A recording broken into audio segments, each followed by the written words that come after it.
Buscamos caminhos que nos permitam ser melhores.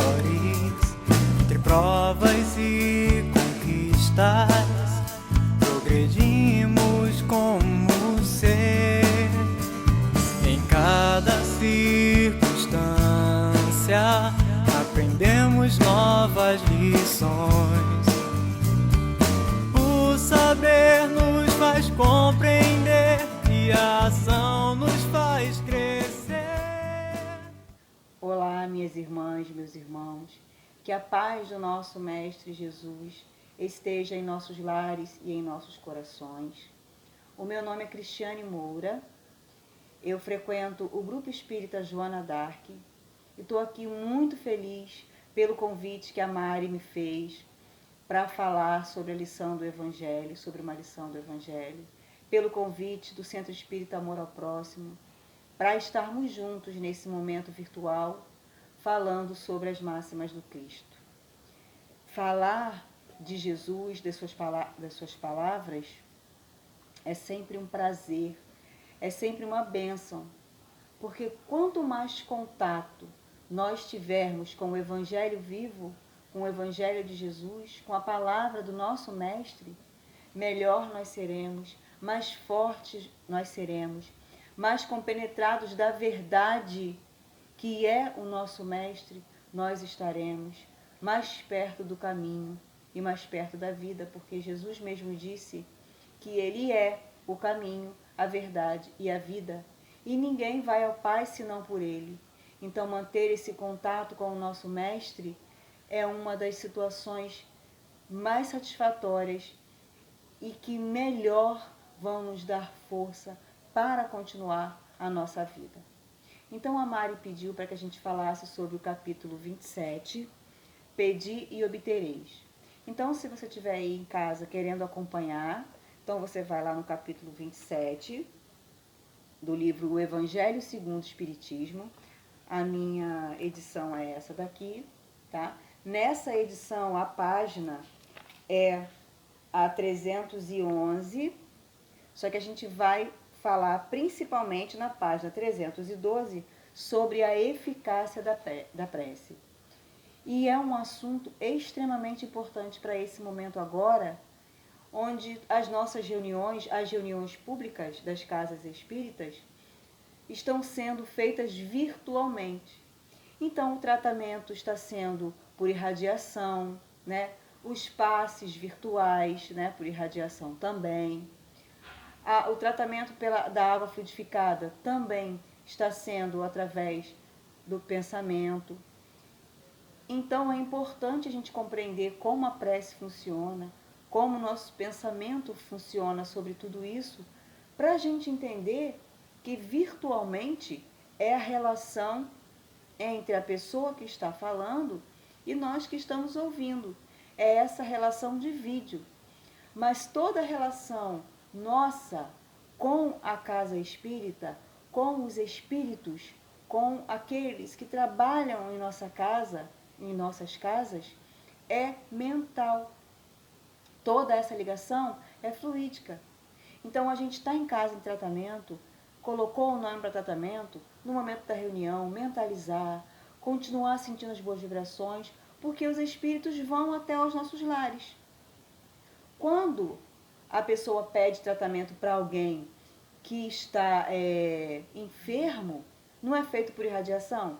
A pessoa está lá na casa dela, ou no hospital, onde quer que esteja, e coloca-se o nome na casa espírita e ela recebe onde estiver o seu tratamento.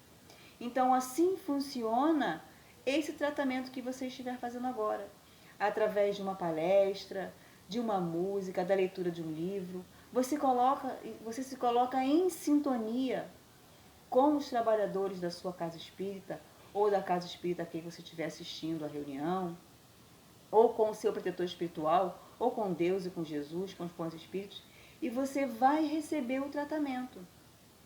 Porque, como eu disse antes, ele é feito através do nosso pensamento, através dos fluidos. Então, a importância da eficácia da prece que a gente vai ler aqui. Nós temos um grupo que faz é um trabalho de preces muito bonito pelo WhatsApp. Às 3 horas da tarde, às 18 horas, eles fazem às 3 da tarde, né? Às 18 horas, que fazem também a evocação de Ave Maria. E às 21 horas, eles fazem esse trabalho de prece. Também sei, não sei se é pelo amor ao próximo, a nossa irmã Magda também tem um grupo que faz um trabalho de radiação por prece. Então, olha como isso é importante. Então, é bom a gente compreender e entender essas situações para saber que se a gente estiver necessitado de ajuda, não é só fisicamente indo à casa espírita que a gente recebe, é aceitando esse tratamento em nossos lares também. Então, vamos lá, vamos ler a parte que cabe ao livro. Então, diz lá em Marcos, capítulo 11, versículo 24. Seja o que for que peçais na prece, crede que o obtereis, e concedido vos será o que pedirdes. Então, olha o que Jesus está dizendo para a gente.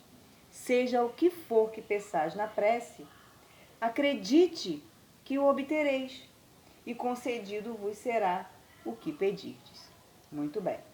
E aí Kardec vai discorrer sobre o assunto, dizendo assim: há quem conteste a eficácia da prece, com fundamento no princípio de que, conhecendo Deus as nossas necessidades, seria inútil expô-las, e acrescentando os que assim pensam, que achando-se tudo no universo encadeado por leis eternas, não podem os nossos pedidos, as nossas súplicas, mudar os decretos de Deus. Então, Kardec está dizendo que algumas pessoas dizem que não tem necessidade de orar. É desnecessário, porque Deus conhece o que a gente, o que tem no coração, né? Então, vamos continuar aqui lendo. Vamos ver se isso é válido ou não. Dizendo que os nossos pedidos não vão mudar a vontade de Deus. Sem dúvida alguma, há leis naturais e imutáveis que não podem ser abrogadas ao capricho de cada um. Kardec está contestando o que a pessoa disse, né? Mas daí acreditar que todas as circunstâncias da vida estão submetidas à fatalidade, vai uma grande distância. Se assim fosse, nada mais seria o homem do que instrumento passivo, sem livre-arbítrio e sem iniciativa. Com certeza, não é que tudo que a gente vai pedir a Deus, ele vai instalar o dedo e vai fazer com que aquilo que a gente queira aconteça. Mas daí acreditar que nada que a gente peça, que a nossa vida é feita de fatalidades, como se a nossa vida caminhasse sob um trilho de trem, né? Porque o trem tem aquele caminho para seguir, né? Fora aqueles caminhos que são colocados ao lado, mas vamos dizer que ele tem um trilho, um percurso reto. Então, não é assim, a nossa vida não está sob um trilho de trem e sem que nada que a gente faça modifique esse caminho. Nós somos detentores de livre-arbítrio. Nós somos detentores de livre-arbítrio. Então, é a nossa escolha que vai moldar o nosso caminho. Há situações em nossa vida que nós precisamos passar, que nós precisamos aprender com elas, são a limpeza do nosso passado, a limpeza do nosso espírito, mas ainda assim ali o nosso trabalho no bem intercede. A nossa confiança em Deus intercede. No Livro dos Espíritos, na pergunta 459, Kardec pergunta aos espíritos, faz a seguinte pergunta aos espíritos superiores: influem os espíritos em nossos pensamentos e atos? E os espíritos respondem a Kardec: influenciam de tal maneira que de ordinário, que geralmente são eles que vos dirigem. E mais à frente, Kardec pergunta como que a gente vai diferenciar um pensamento que é imposto por um espírito de um pensamento que é nosso. E os espíritos respondem que isso não é o importante. não é importante a gente fazer diferenciação entre o que é nosso pensamento e o que é o que nos é sugerido. O importante é o que nós vamos resolver. Então, vamos dizer que estamos numa situação que vai nos beneficiar, trazer benefício para a gente e malefício para uma outra pessoa.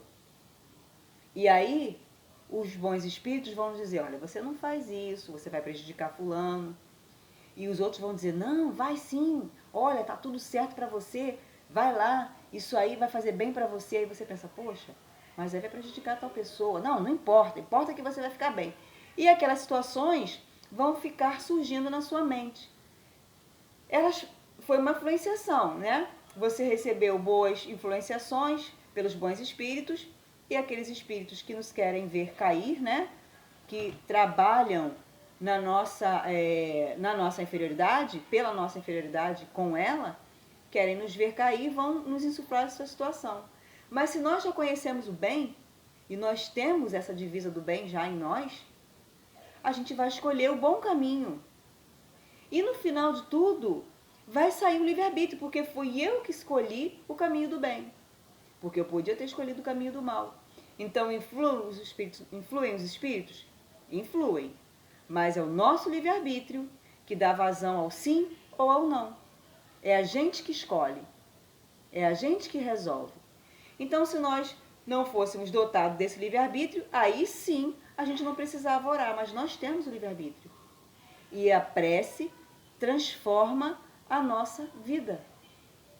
Auxilia no nosso livre-arbítrio e auxilia naquilo que vai acontecer conosco, naquilo que vai modificar a nossa vida, que vai sustentar a nossa vida.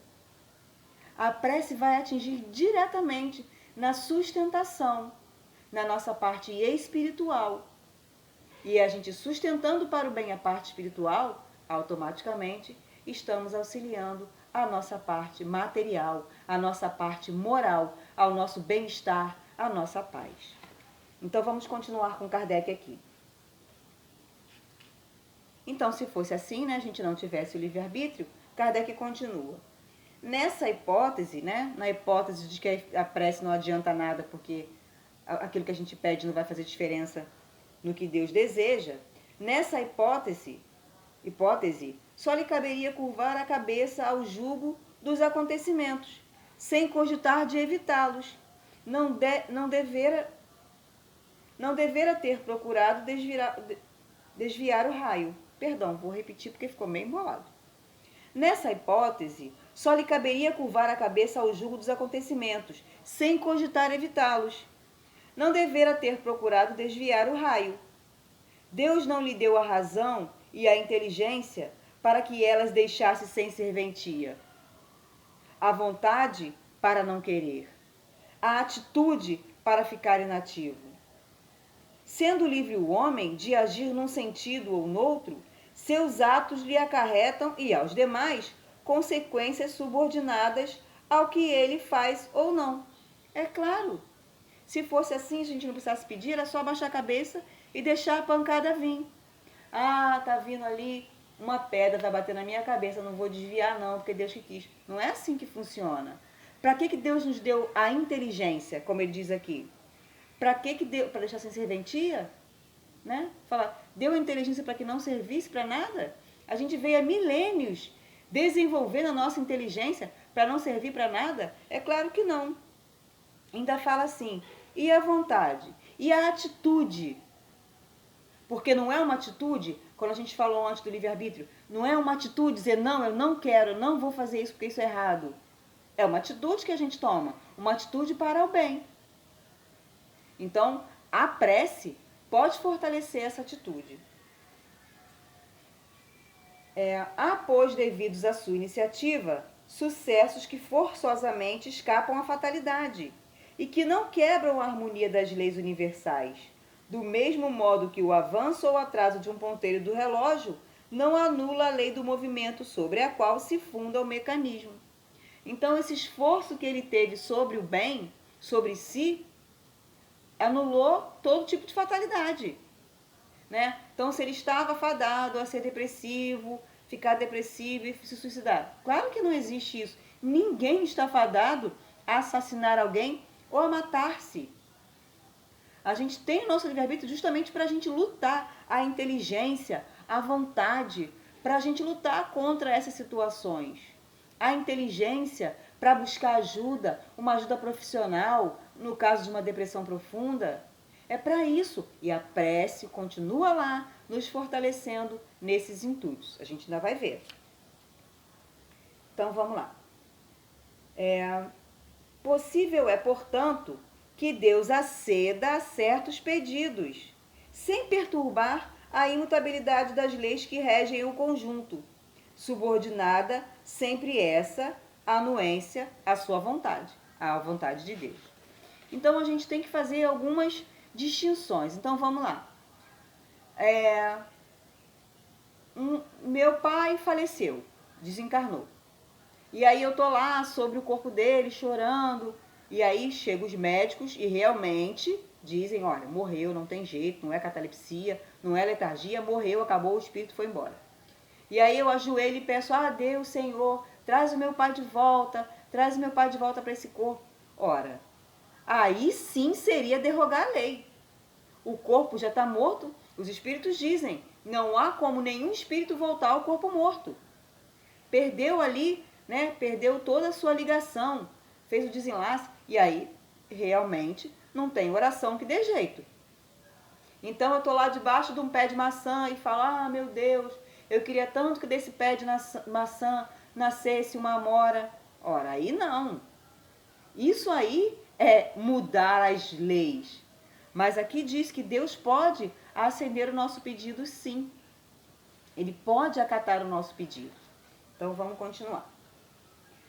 Da máxima, concedido vos será o que quer que pedirdes pela prece, foi ilógico deduzir que basta pedir para obter, e foi injusto acusar a providência se não acede a toda a súplica que lhe faça, uma vez que ela sabe melhor do que nós o que é para o nosso bem. Com certeza. Daí a gente acreditar que, seja o que for que eu peça, vai ser consentido o meu pedido, aí já é muito ilógico, como Kardec diz. Então, eu sou uma pessoa que não trabalho. Perdão. Eu sou uma pessoa que não trabalho. Não faço nada para ninguém. Vivo às custas de alguém, como e bebo às custas de alguém. E toda noite eu oro pedindo uma Ferrari. Senhor, meu Deus, me dê uma Ferrari. Senhor, meu Deus, me dê uma Ferrari. Poxa vida, que tipo de pedido é esse? Então, quando a gente, o pedir obtereis, quando Jesus fala pra gente que a gente vai pedir e vai obter, então, já que a gente vai obter aquilo que a gente precisa, a gente tem que ter consciência daquilo que a gente pede. Então, eu pedi uma Ferrari e aí não veio. Eu vou acusar Deus. Deus não me ama, não me deu uma Ferrari. Então, a gente tem que ter consciência do que pede. E, além disso, ainda ouvir a frase da oração dominical quando Jesus diz que seja feita a tua vontade. Então, a nossa vontade, a gente vai pedir a nossa vontade, que a gente quer, mas a nossa vontade é submissa sempre à vontade de Deus. Porque Deus é o nosso Pai e Ele sabe do que a gente precisa e do que a gente não precisa. Então, a gente precisa submeter a nossa vontade à vontade de Deus. Pedir sim o que a gente precisa, né? O que a gente necessita, ajuda, amparo, força, diminuição das dores, acalentar o nosso sofrimento, ajudar os nossos irmãos em sofrimentos, como a gente tem, como eu falei, dos grupos de preces, mas submeter a nossa vontade à vontade de Deus. Porque nenhuma dor é desnecessário, nenhum sofrimento é desnecessário. Deus não nos pune, não nos faz sofrer sem motivo. Na verdade, o sofrimento é nosso, né? A gente passa pelas nossas vicissitudes, pela expiação. O sofrimento é uma escolha nossa, né? Então, Deus não nos traz essas situações de expiação sem necessidade, para nos ver sofrer. Nem a gente faz isso com nossos filhos. Impõe um castigo desnecessário, sem motivo, né? Então, vamos lá.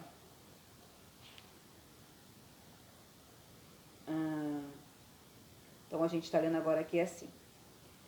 A providência, né, não acede a toda a súplica que se lhe faça, uma vez que ela sabe melhor do que nós o que é para o nosso bem. Isso a gente já leu. É como procede um pai criterioso que recusa ao filho o que seja contrário aos seus interesses. Em geral, o homem apenas vê o presente. Ora, se o sofrimento é de utilidade para a sua felicidade futura, Deus o deixará sofrer, como o cirurgião deixa que o doente sofra as dores de uma operação que lhe trará a cura. E aqui eu gosto de, de fazer um simbolismo, uma semelhança muito interessante. O que ele está dizendo? Que se Deus precisa que a gente passe por aquele sofrimento, como diz aqui, aquela expiação, Ele não vai remover aquilo à nossa vontade. Quando a gente tem um bebezinho, nosso bebezinho nasce tão pequenininho, né? Aquela criança tão necessitada de cuidados, tão indefesa, e a gente pega aquele bebê e leva de propósito para fazer o teste do pezinho. A minha filha mais nova, a minha caçula, quando eu fui levá-la para fazer o teste do pezinho, eu não sei porquê, qual foi o motivo, eu não sei se estavam fazendo o teste de forma inadequada. Então, várias vezes tiveram que furar o pezinho dela. E aí, como aquilo não foi o suficiente, a agulha para furar o pezinho, eles precisaram pegar um estiletezinho muito fino para poder cortar o pezinho dela e o sangue sair, porque o sangue não estava saindo. Vocês imaginam o desespero, meu desespero, segurando a minha filha no colo, gritando, chorando, porque estavam espremendo o pezinho dela. Ela nasceu prematura, tinha apenas 2,4 kg, então era isso de pezinho. E eu segurando ela no meu colo e a médica, né, fazendo o procedimento para tirar o sanguezinho. Não foi demorado, mas precisou, né, trocar a agulha pelo bisturizinho, depois realmente o sangue saiu, resolveu tudo. Mas imagina o meu desespero quando eu vi aquilo. Mas eu não tirei ela de lá. Ainda, naquele mesmo mês, eu a levei para tomar a vacina, ainda antes disso, bem antes, aquela vacina que faz, né, até aquela ferida no braço. Eu levei. E no outro mês levei para tomar outra vacina, e 4 meses depois, e 6 meses depois, para ela ser furada por uma agulha. Eu levei, porque eu sei que aquilo era importante para ela. Era importante para a vida dela. Então eu não tirei ela daquele sofrimento, porque eu sabia que aquilo era importante para ela. Então assim procede Deus. Esse simbolismo, essa analogia, é para a gente compreender um pouquinho de como Deus procede conosco. De como Deus age. Se o sofrimento é necessário, Deus vai estar lá e vai permitir que a gente continue naquela situação. Mas assim como eu estava com a minha filha, abraçada com ela, junto com ela naquela situação, ela não estava sozinha, apesar de ela não compreender que eu estava ali totalmente. Deus está assim conosco. Apesar de a gente não conseguir ligar o nosso pensamento a Ele, compreendê-lo totalmente, assim como o bebê não consegue compreender ainda que está protegido, Deus age assim. A gente está no sofrimento, está naquela necessidade, mas Ele está ali agarrado, abraçado conosco, para que a gente possa passar por aquela fase de aprendizado. Eu acho uma boa analogia para a gente compreender que Deus não... Se a gente, imperfeito como somos ainda, não abandonamos nossos filhos, como Deus que nos ama imensamente, um amor que a gente não consegue mensurar ainda, como que Ele vai nos abandonar? Então ainda vai falar da importância maior da prece.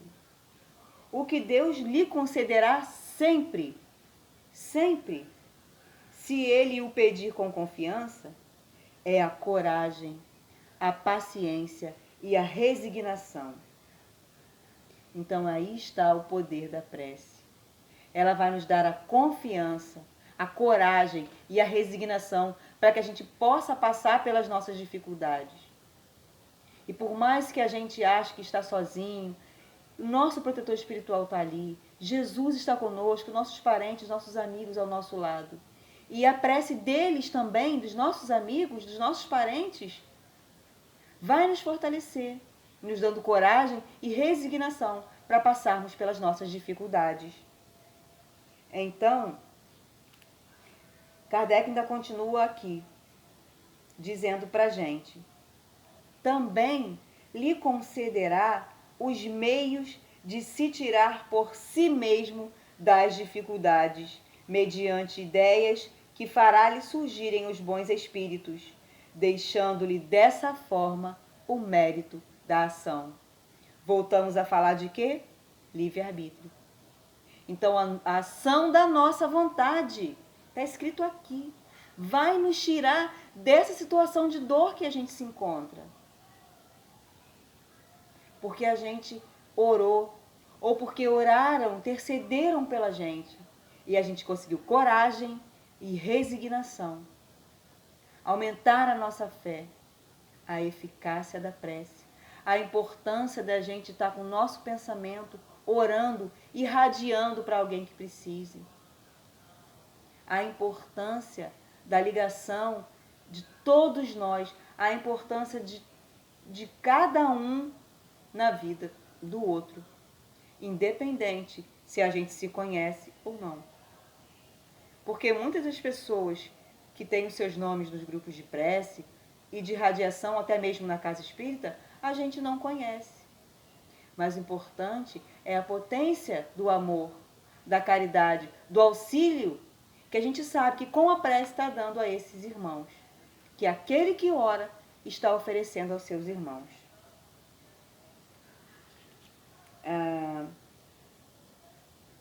Ele assiste os que ajudam a si mesmos de conformidade com essa máxima: ajuda-te que o céu te ajudará. Porque se a gente pede prece, né? A gente vira para alguém e fala assim: ora por mim lá, você espírita, ora por mim. Minha irmã, meu irmão, estou precisando de ajuda, ora por mim. E da nossa parte não faz nada, como que aquele raio de ação da prece vai nos atingir? Porque a gente pediu oração, pediu prece, pediu para que os bons fluidos caíssem sobre nós e abrimos o guarda-chuva. É como se os raios, as bênçãos, a proteção, a força, a coragem fossem gotinhas de chuva. Mas a gente abriu o guarda-chuva, o que aconteceu? A gente não recebeu. Então o primeiro passo é sempre nosso. Não adianta orar, eu faço prece, faço evangelho, não adianta nada. Porque como aquilo não acabou de um instante para o outro, a gente acha que aquilo não adiantou. E não é assim. É uma ação, é um esforço. Lembra que a gente falou lá? Se o sofrimento for necessário, Deus o deixará sofrer. Mas não sozinho. Sofre aí. Não é assim. Lembra da gente com o filhinho? Então ele está ali abraçado com a gente, do nosso lado, para que a gente possa passar por aquela situação necessária. Porque quando a gente desencarna, e esse corpo físico, arranca o véu do nosso passado, a gente volta no mundo espiritual com a lembrança do mal que a gente fez, de alguns dos males que a gente fez, e isso nos machuca. Esses males, essas tristezas que nós causamos, nos machuca. Então é para isso que a gente vem para cá. Para além de aprender e evoluir, para resgatar, para se libertar desse mal que a gente fez. Então Deus sabe que isso é importante para a gente.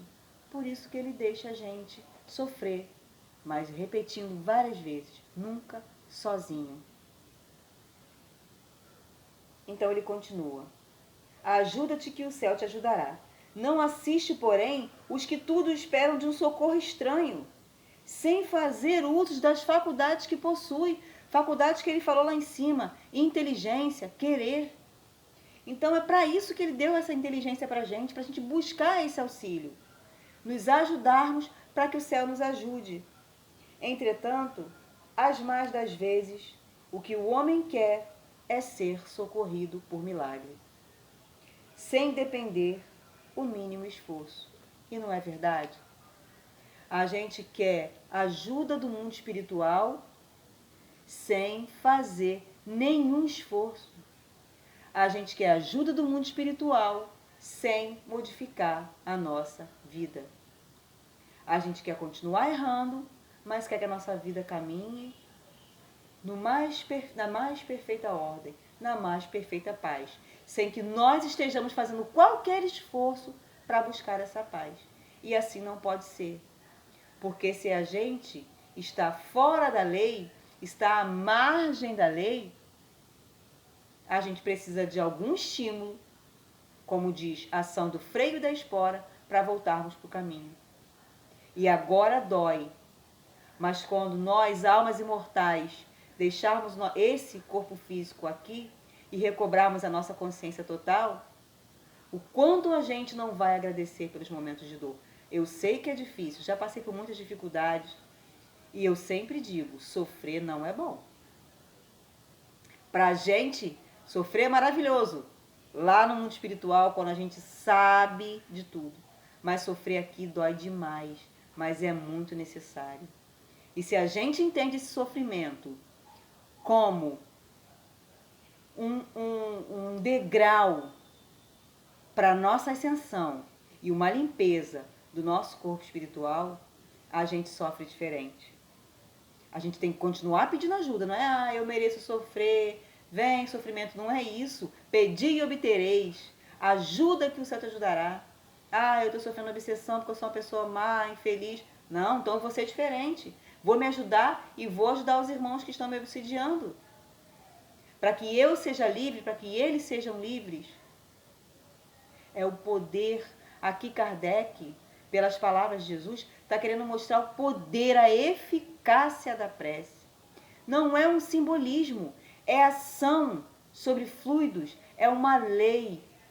Porque quando a nossa mente muda, a mente é o poder criador do universo.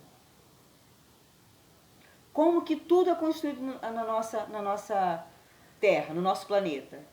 Como que a gente construiu aqui o computador, o celular, a roda lá no início? Pensamento. Pensamento sobre a ação no fluido cósmico universal. Como assim? O fluido cósmico universal não é elemento primitivo? Aqui na Terra já não está modificado? Sim. Mas eu não peguei a madeira e transformei em móveis? Eu não peguei o petróleo e transformei em plástico? Como que eu imaginei a primeira cadeira? Veio daqui.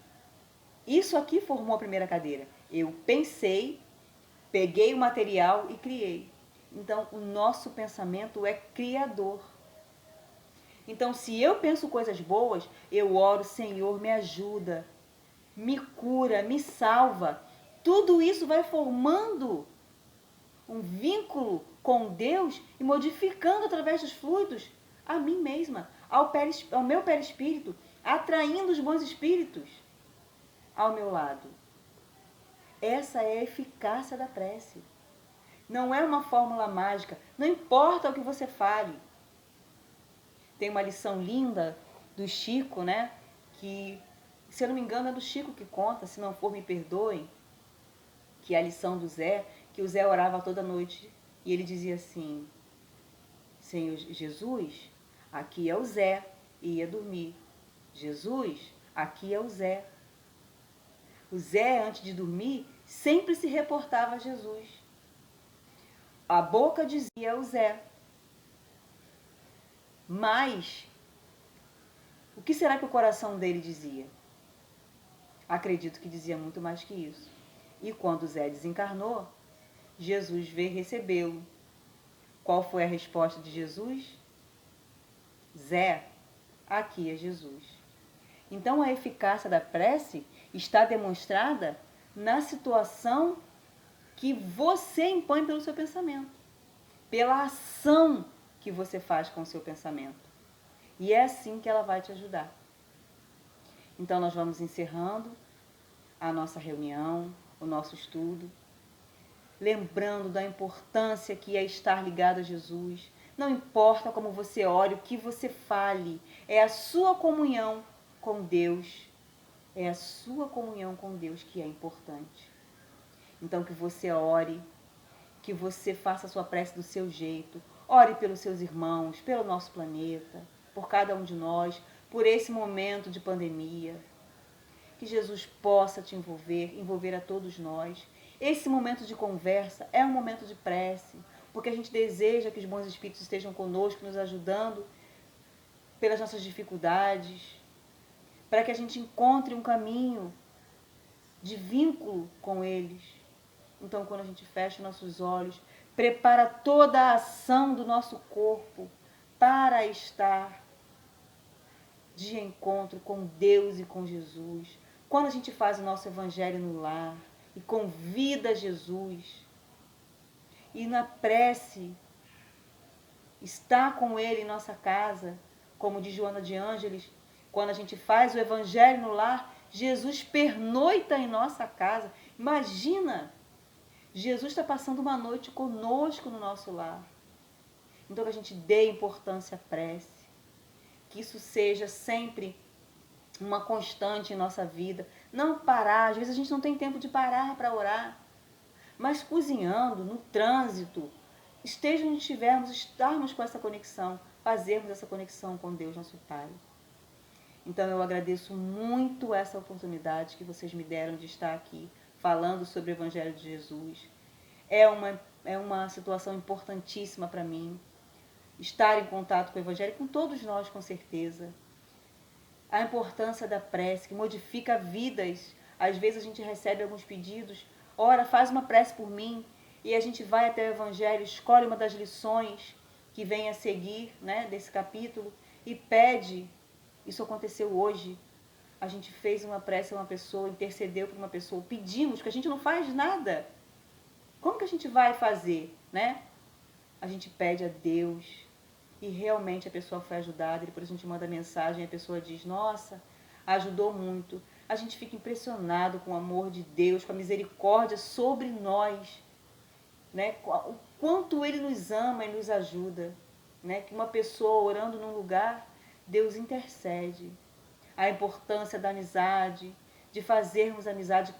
André Luiz fala muito sobre amizade, a importância de termos alguém para orar por nós, a importância de nós orarmos por aqueles que não têm ninguém que ore por eles, orarmos pelos suicidas, orarmos pelos espíritos dementados, enlouquecidos, perdidos, orarmos pelos espíritos que desencarnaram e não sabem.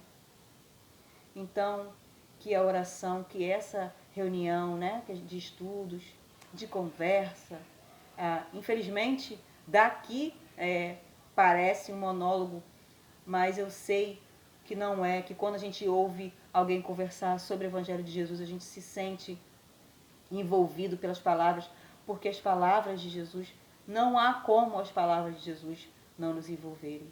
Então, muito obrigada. Que cada um de vocês recebam o amor de Jesus em seus lares. Sintam-se sempre amparados. Que Deus proteja, envolva o Centro Espírita Amor ao Próximo com esse trabalho magnífico de amor, de caridade para aqueles que infelizmente não estão podendo ir, né?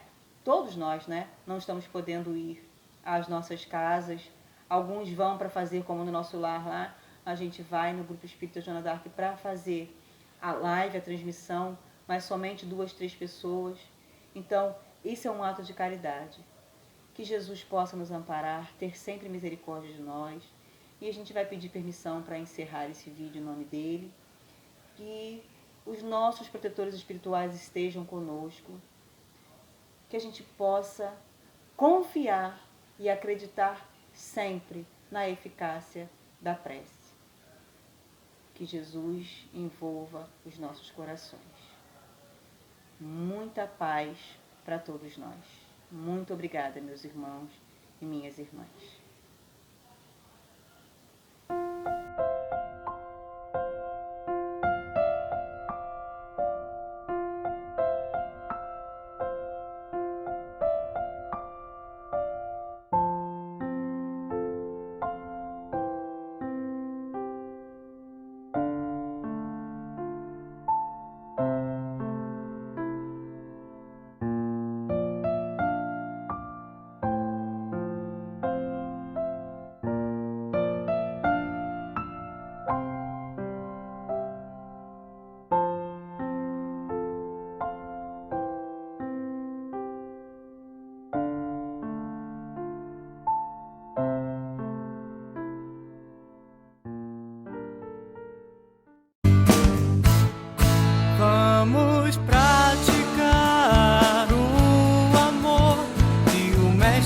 nos ensinou.